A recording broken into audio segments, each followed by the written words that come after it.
Good morning, and welcome to America's Leaders from Coast to Coast, the 250th Anniversary Edition. I'm Stephen. And I'm Leah. We are playing catch-up today with 4 back-to-back profiles, so let's jump right into the American Southwest. We are heading to Arizona's 9th District to profile one of the most controversial and recognizable figures in the Republican Party, Representative Paul Gosar.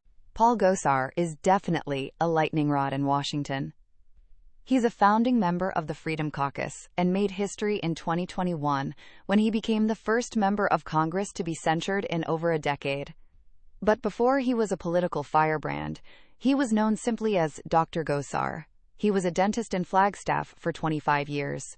He actually owned his own practice and was named the Arizona Dentist of the Year in 2001.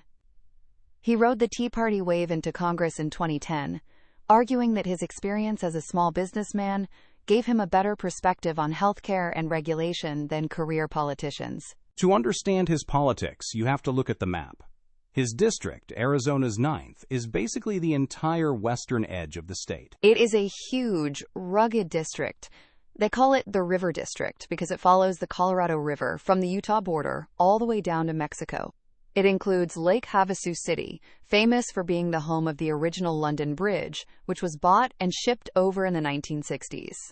It also includes Yuma in the south and the conservative suburbs west of Phoenix, like Surprise and Goodyear. It is an extremely conservative area, heavily populated by retirees and snowbirds who come down for the winter. But it's also an agricultural powerhouse. Yuma produces about 90% of the leafy greens found in North American grocery stores during the winter.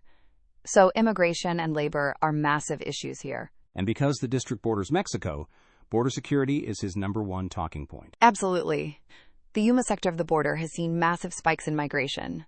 And Gosar is a hardliner on closing the border. He visits the wall frequently and advocates for a complete moratorium on immigration. But his other major focus is water.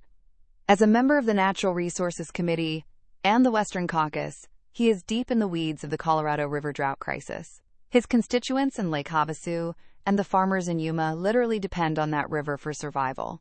He is a fierce critic of federal water cuts to Arizona, arguing that the state shouldn't bear the brunt of the shortage compared to California.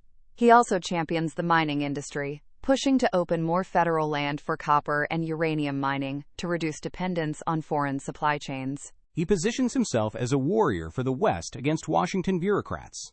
That is his brand. Whether it's fighting the EPA over water rules or fighting Democratic leadership on the House floor, Paul Gosar views his job as being the stick in the spokes.